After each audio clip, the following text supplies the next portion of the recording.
Que la paix du Seigneur soit avec vous tous. Les Écritures sont inspirées par le Saint-Esprit. Elles sont l'expression, le témoignage de choses que des gens ont vécues, des expériences vraiment vécues ou des prophéties, de la parole inspirée par Dieu. Ce ne sont pas des poésies, quelqu'un s'est assis sous un arbre et a commencé à écrire. Bon, il y a peut-être de la poésie dans la Bible, mais c'est une poésie qui est inspirée. Et il y a des passages des Écritures qui sont véritablement l'expression le témoignage de ce que ces gens ont vécu. Et l'apôtre Paul écrira aux Éphésiens, au chapitre 3, à partir du verset 20, j'aime énormément ce passage. « Or, à celui qui peut faire par la puissance qui agit en nous infiniment, au-delà de tout ce que nous demandons ou pensons, à lui soit la gloire dans l'Église et en Jésus-Christ dans toutes les générations, au siècle des siècles. » Vous savez, aujourd'hui, avec tout ce qui se passe dans le monde, les gens commencent à être craintifs et on va essayer d'enfermer l'esprit humain, la foi, l'expérience, le phénomène religieux sous la coupe des religions. Il va falloir être des gens, les discours radicaux, toutes ces choses-là vont commencer à être d'autant plus condamnées. Alors évidemment, les discours radicaux dangereux qui veulent la mort des gens, évidemment, il faut faire quelque chose. Mais il y a une radicalité dans l'évangile qui risque d'être persécuté avec. Comme on dit, il ne faut pas jeter le bébé avec l'eau sale.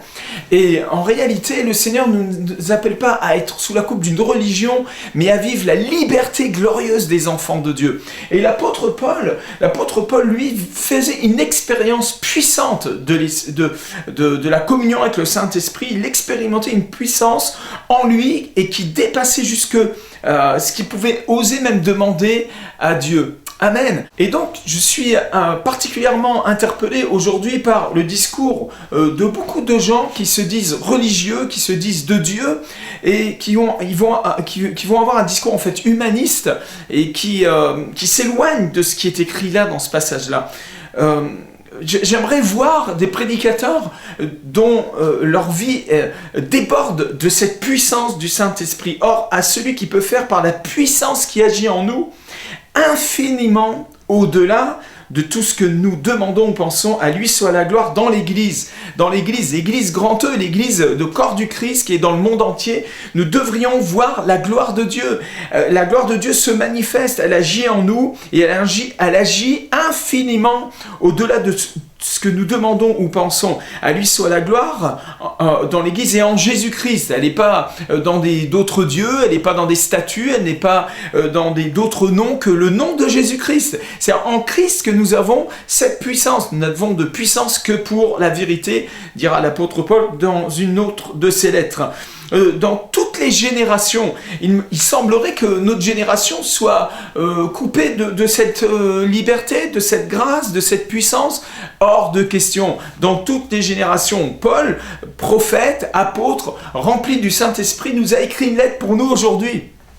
Est-ce que cet homme expérimentait, ce que sa génération a expérimenté de la puissance de Dieu est pour nous aujourd'hui, au siècle des siècles, il ne change pas. Jésus a dit, je suis avec vous tous les jours jusqu'à la fin du monde. Ne craignez pas. Jésus a dit, quand vous verrez toutes ces choses, un royaume s'élèvera contre un royaume, une nation contre une nation, il y aura des tremblements de terre, toutes ces choses-là. Ne vous effrayez pas, au contraire, relevez la tête. Alléluia. Qu'est-ce que signifie relever la tête? Relever la tête, c'est bien avoir la tête sur ses deux épaules, c'est la relever, c'est-à-dire prendre autorité. La notion de lever la tête au-dessus de nos ennemis dans la Bible, c'est vraiment de prendre autorité, de saisir la véritable autorité spirituelle qui nous a été donnée. Nous sommes le sel de la terre, la lumière des hommes, les chrétiens doivent être remplis du Saint-Esprit. Les premiers apôtres, les premiers disciples étaient remplis par le Saint-Esprit, ils étaient remplis de foi et d'Esprit Saint.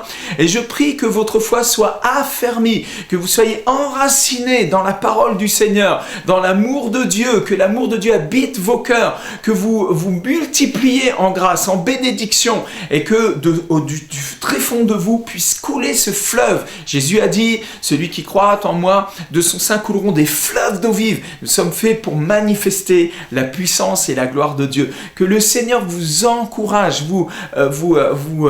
vous affermisse dans la foi, que vous puissiez prier pour des malades, que vous puissiez voir cette gloire de Dieu au travers de vous. La Bible dit, c'est dans toutes les générations, c'est au siècle des siècles. Alors, bonne journée à vous tous et continuez avec nous sur feuillegloire.com. Suivez nos conférences, nous voulons prier pour vous, nous voulons vous bénir. Nous croyons que le Seigneur va encore opérer des miracles, il l'a promis, il est avec nous tous les jours. Je vous bénis au nom du Seigneur, à très bientôt.